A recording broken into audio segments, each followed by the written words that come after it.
Hello, welcome to Olio, my show.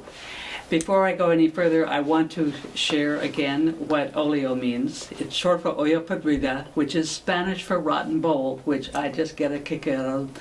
It's a Spanish-Portuguese dish with pork in all its all its things, bacon, sausage, ears, etc., as well as chicken, chickpeas, cabbage, carrot, beans, and of course onions and garlic, as well as figs and prunes.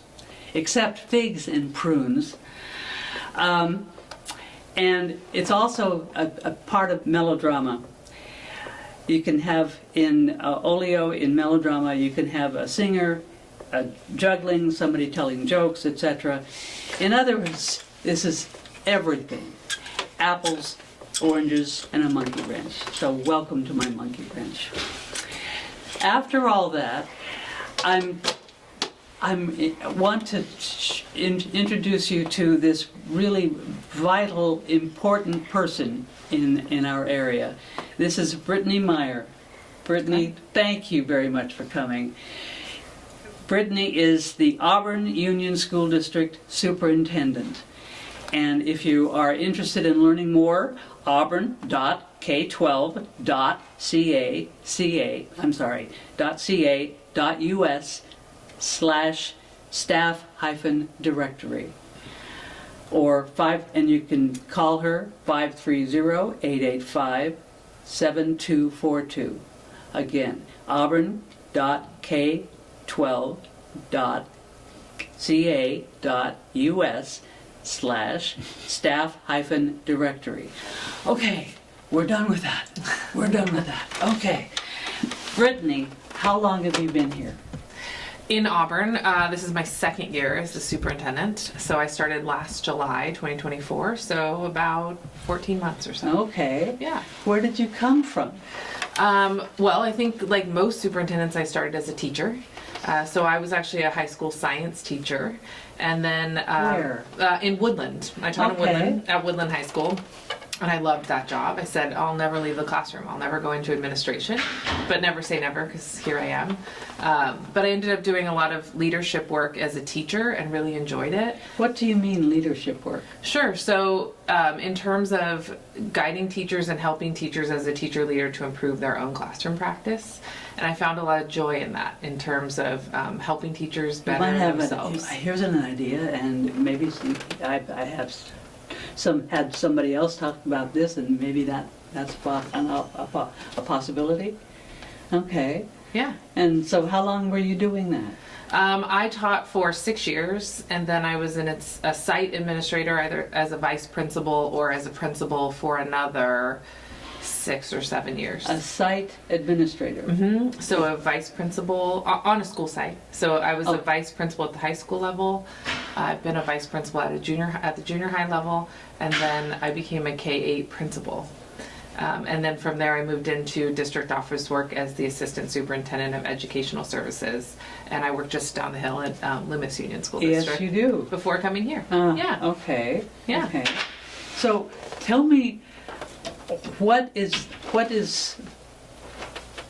you are connected clearly with children, with youth, K to 12. Yeah? Yeah. Okay. Well, for us it's K through 8. Oh, so I have worked myself K through 12, but in Auburn Union School District we serve students in transitional kindergarten, which we call TK, through 8th grade. Okay. Yeah. Okay. Do you get to talk with people, with kids much? I do. At least during the week, I try to make it out to our school sites and visit. I like to do site visits, walk classrooms, lunch. Sometimes I serve as a campus supervisor if people are short, or I do crosswalk duty or whatever might be needed. But then I get to engage with kids in that environment. Okay. And how do you engage with them? What under what circumstances? Well, if I'm in a classroom, for example, we try not to interrupt instruction, but if the kids are doing some independent work or some group work, I might stop and say, hey, tell me about what you're learning. What's your learning objective? What's your target for today? And just engage with them around the learning process in the classroom. Are they nervous with you? I can imagine if I were 8 or 15, or not, oh, it's 10 or 12, I'd be really nervous with my superintendent. Most kids don't actually know what I do, and if I tell them I'm the superintendent, they wonder what that is. So we talk a lot about that. I tell them, you know how you have a principal who oversees your school, which kids understand. I tell them I'm sort of like the principal, but for the whole school district, and then tell them we have 3 schools, and my job is sort of like your principal's job, but I help oversee all the schools and help your principal do their job, and in turn help your teachers do their job and support them in that work. And that makes sense to kids. I also think kids are pretty used to, in a school environment, seeing various adults around because they engage with their teacher or their, the campus monitor, maybe the people in the cafeteria or the health assistant or anyone in the office. So they're not usually nervous. They sometimes ask who I am.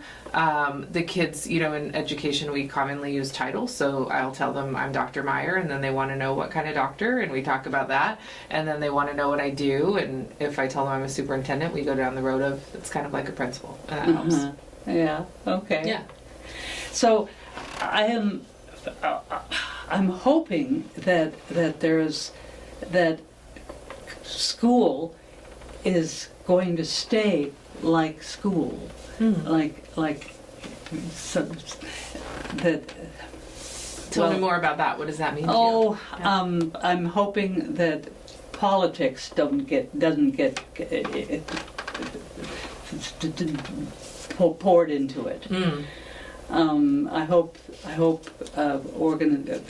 organizations don't say, you can't do this, you can't read this. Say.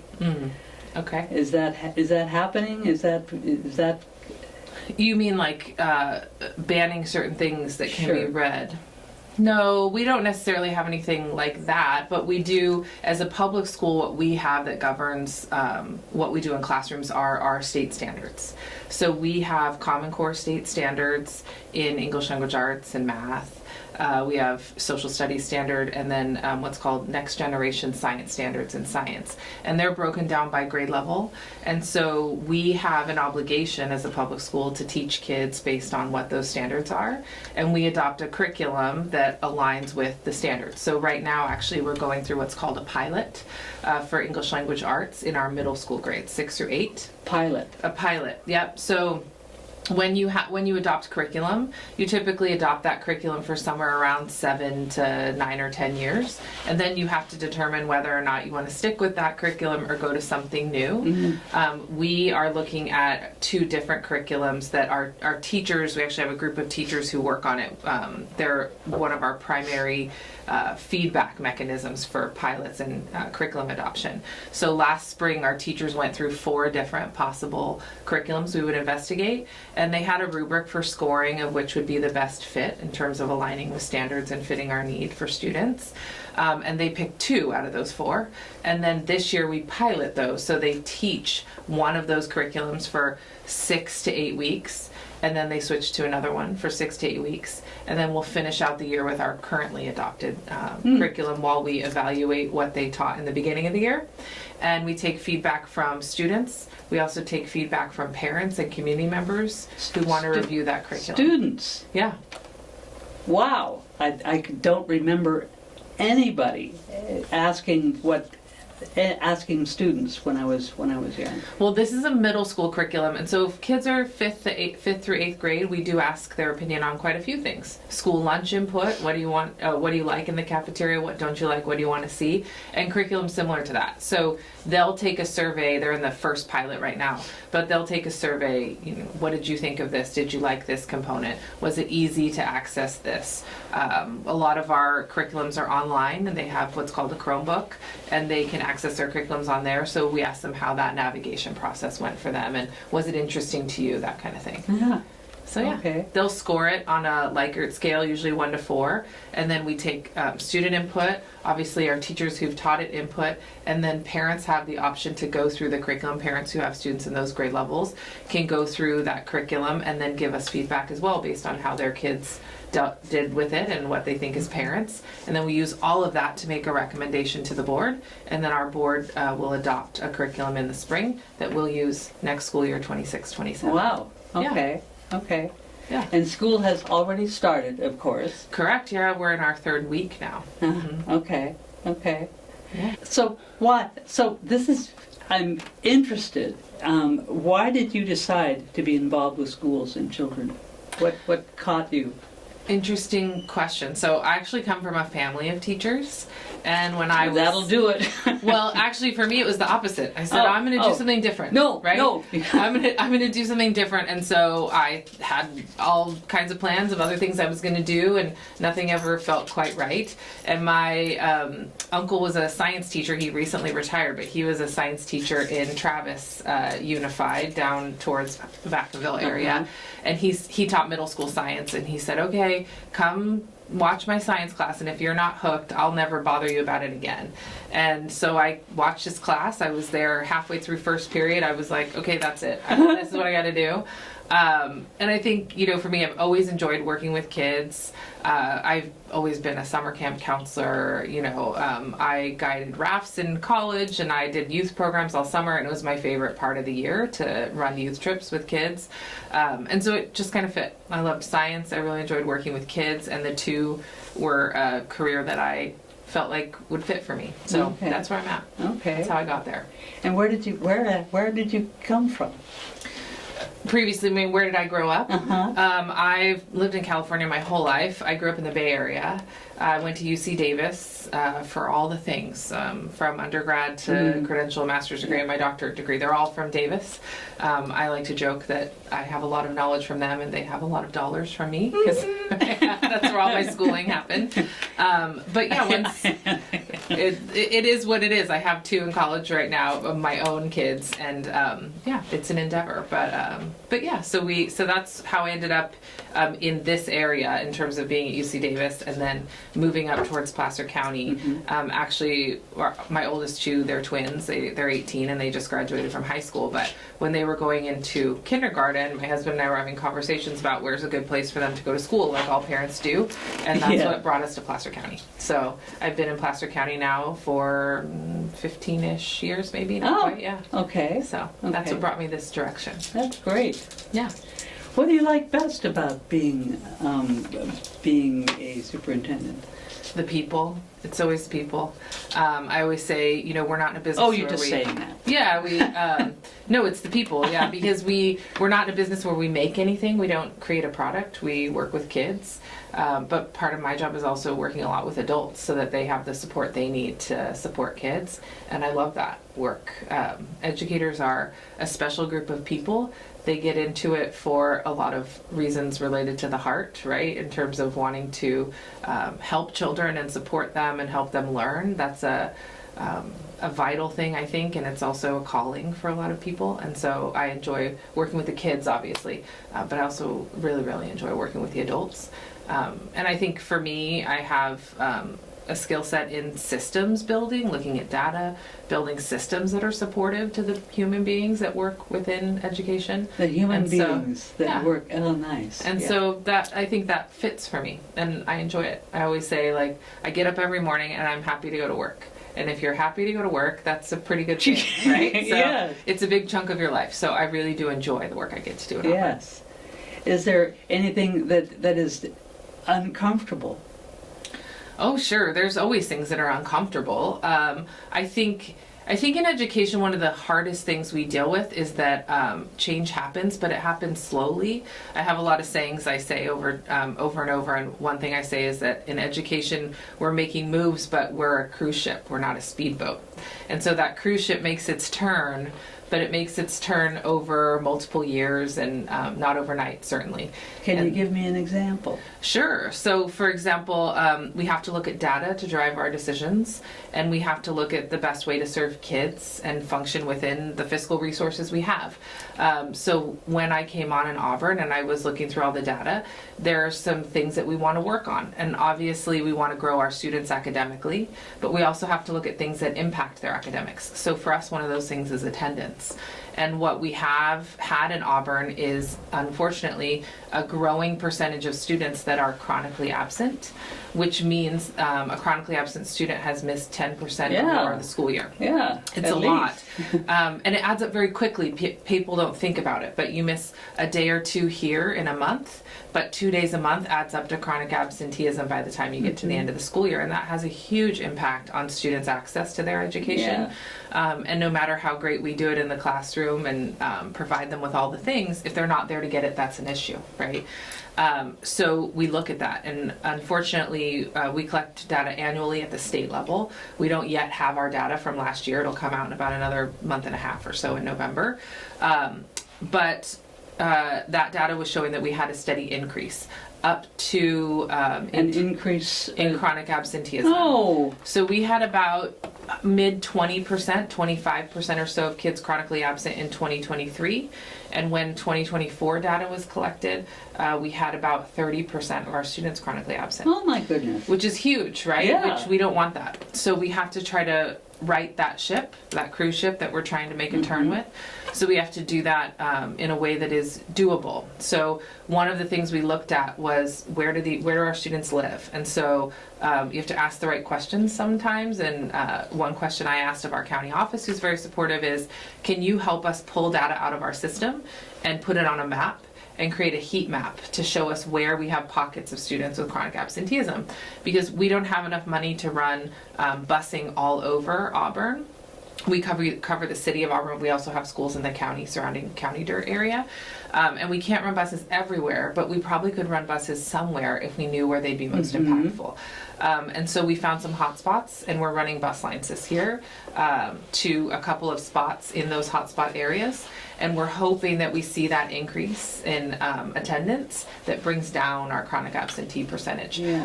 But that's the cruise ship mentality, because it's not going to happen overnight. You're not going to get 100% of your students showing up 100% of the time when you look at Monday to Tuesday. But when you build those systems so that they have ways to get to school easier, and you build awareness, we have a big attendance campaign happening this year called Arrive and Thrive. There's stickers, actually, so we hand these out. They're on my water bottle. You can check them out. But Arrive and Thrive is our attendance campaign this year that we're pushing out at the site level, through our Instagram page. Lots of information, rewards for kids, information for families about how important attendance is. Those are the things that cause us to have little improvement, and that cruise ship slowly but surely starts to turn. So you in addition to getting it on the map, figuring out problems caused. Where are the problems? Are you also calling parents? Oh, yeah, it's a huge part of it. Parent education is a huge part of it, and having open communication streams between home and school, because kids are going to each family's going to have their own unique needs too. So there's things we can do kind of broadly to capture a lot of people and hopefully support them through transportation and education awareness around why attendance is important. But then there's going to be some families that need a little bit more. And if we can dig in and say, okay, who's still not showing up to school, even though we've done all of these things? How can we help those people? You have to talk to those families and say, hey, tell me what you might need. What can I connect you with that might be helpful? Maybe it's something we can do at school, but maybe it's a support that we might partner with our county office on, or our county, Placer County in general, and try to make connections for people. That's a lot of what we do in education, is we try to help connect families so that they have the supports they need to get their kids to school. So that's another layer, right? So as those things are happening and we're having more kids come to school, we can then spend our time and resources identifying those individual needs and address them. And then I'm back to that, slowly but surely we start to make a turn and our absenteeism goes down, which means our students are at school more often. Yeah. Our teachers can do what they do best, which is teach and use all those curriculums that we talked about earlier. Yeah. And then kids are actually getting that material. And then what do we see? We see our academic achievement rise and rise. So everything's interrelated. That's the systems work you have to do. That's wonderful. Yeah. And I'm remembering having problems with myself sometimes, not wanting to go to school. Please don't make me, but I did, and I'm happy that you're talking with not only the kids but the parents, because, and I can imagine that many of the parents are really busy and maybe aren't aware that, Right. that the kids didn't go, or and often this is the 21st century. Lots of the parents don't understand what is going on, especially in the 7th and 8th grade. Oh my! Sure, as they get older, they start to pull away a little bit. That's a natural thing that happens with age and growth, right? Yeah. Okay. Can you talk about any frustration about? I think we may have talked about that a little bit. Yeah.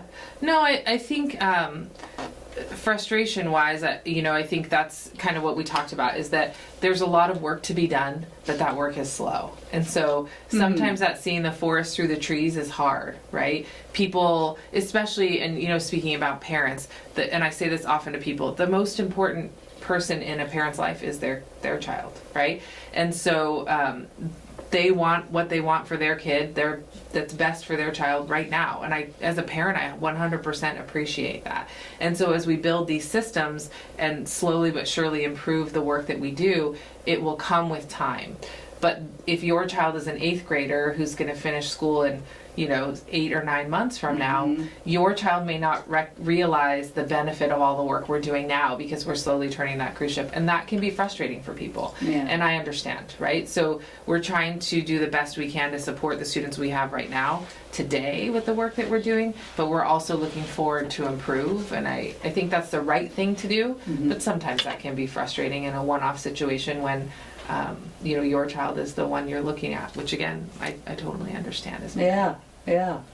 Okay. And I'm aware that I've mentioned that this is the 21st century, and I'm thrilled that you are a female superintendent. I think that's really wonderful. Is it unusual? I don't know. I don't have children, and even if I did have children, they'd be gone and elsewhere. So I don't see any superintendents. Is it a basic thing? Is it unique to be a female superintendent, is what you're asking me? Yeah. Well, I don't know all counties, but I know our county, and we have a decent number of female superintendents in our county. Thinking off the top of my head, we have at least 5 or 6. I'm not the only one, certainly. Okay. And our county superintendent is also female. So I think there's actually a lot of women in leadership in education, broadly speaking, I think, but also in Placer County, which is the vast majority of my experience. We do have a lot of women in leadership. So, yeah. That's good. Yeah. That's good. And you were working hard. You have. Tell me, you were in college, and then the fifth thing to get ready for being, and then you had more stuff. After I went to get my undergrad degree, you mean? Yeah. So to teach in California, you have to have what's called a teaching credential. Right. And a good chunk of universities offer teaching credential programs, and then they join them together with master's programs. So that's what I did. I did a joint program at Davis where I received my teaching credential and then kept going to school to complete my master's for another year following my teaching credential. And then I taught for a while, and I like learning. I think educators are learners first, right? And we tend to like learning. And I think to be good at our jobs, we have to continue learning every day, because as we know, the world changes and the kids that we teach change, right? So to that end, I thought I wanted to gain more information. And at that point, I was still teaching at the time, but I was looking at potentially going into school leadership, and I knew I needed to have the skills to help other people if I was going to be beneficial to them, meaning helping teachers with their practice even more. So then I went back to school for my doctorate degree, also at Davis, which is through, it's an educational leadership doctorate degree. So, Wonderful. yeah. Wow. It was a big learning curve. It was a lot of work. If I knew how much work it was at the front end, I don't know if I would have embarked on that journey. But I did, and it was a great one. I'm glad I did. Yeah, that's good. That's good. Okay. I think we've got a good person here. Oh, well, thank you. Yeah. I appreciate that. Yes. Yeah. Okay. Well, thank you very much for joining us. And this is Brittaney Meyer, Auburn Union School District Superintendent. And if you are interested in finding more about her, auburn.kw.ca.us/staff-directory. And that's the website. And 530-885-7242. Brittaney Meyer, Auburn Union School District Superintendent. Those are lovely words. Thank you very much for joining. Thank you, Susan. I really appreciate it. Oh, good. And thank you for watching.